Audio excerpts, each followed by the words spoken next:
Omureberezi wankore omwanyugo yayakirwa omurisa Reverend Emmanuel Munyaneza Sabadikon wa Kinoni ogyanahweroho abande barisa omwanyugo omurisa Reverend Emmanuel Munyaneza yamwanjira enju erino yombekwa okuraromo abahereza batarimo nabamukano murebezi yabyaraho ibare. Lord Bishop timu yawe yo Sabadikoni ekwatanise no burisa turebera ngo nyweni ndaraje munonga konka curete na staff abandi tabakuraraje mwe tugera ngo programu aho nyizire kiteho amajashatu umuryemwe curete naza kuba nararaha sekurtaraha na accounts aha rero kandi umburuzi wenju yo ajine mwe no my Lord Bishop page nenju yawe twanshaba ngo tubyarire wibaye ukamaranga ubushoborozi bwona tabusima abwe kitekateko kirungeki oburisa kumugumwe kukonja kujaguza echo cyamataji obushaziremo okugurira omurisa Reverend Emmanuel Munyaneza echiruka okonja kutambuza je emirimo yoburisa.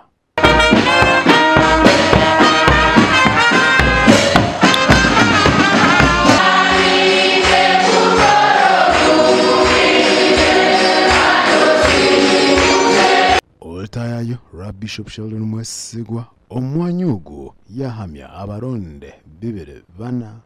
omdin yechikristayo kumwakira je Sabadikoni nani mbuga bishoreho bire cyaha hari yangira ngo ameza ashatu nakangara ameza ashatu nembabazi twankerereje yitata hibare turere motoka ameza ashatu kuri murakoze rero nijyane gakora binji kama yongere kwebembera no kwa no mukazi wawe naba hariho binji abi menshi ndezabo uzemereze turere aha haleluya sana kuba imechindo kwibuka izoba rya mataji Yesu taho buri Yerusalemu n'ekirisa ariko akabakozere emirimo binji yo kutangaza konka abiya tambire abiya kireze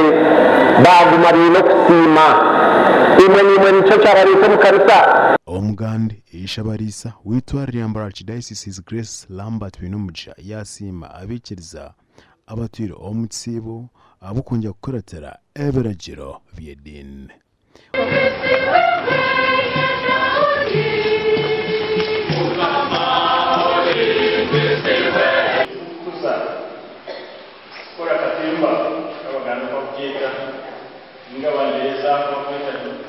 drama ninga uzano kumzano these are serious things nebintu intwati amagara bitu kana amagara katari musiriyo bageze yoka reka amagara katabaho okugamba ibintu yabaye bembire ekitambo kya misa cyo kwishuka ekiro kya mataji akereziya rogatwa Nyamitanga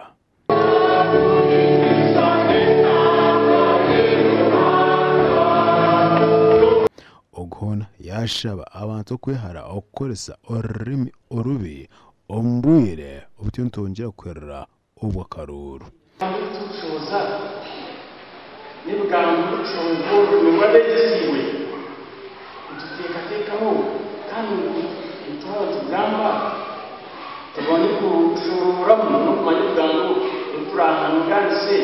ababwira ubutumwa bujya kugenda mbere wa Pasika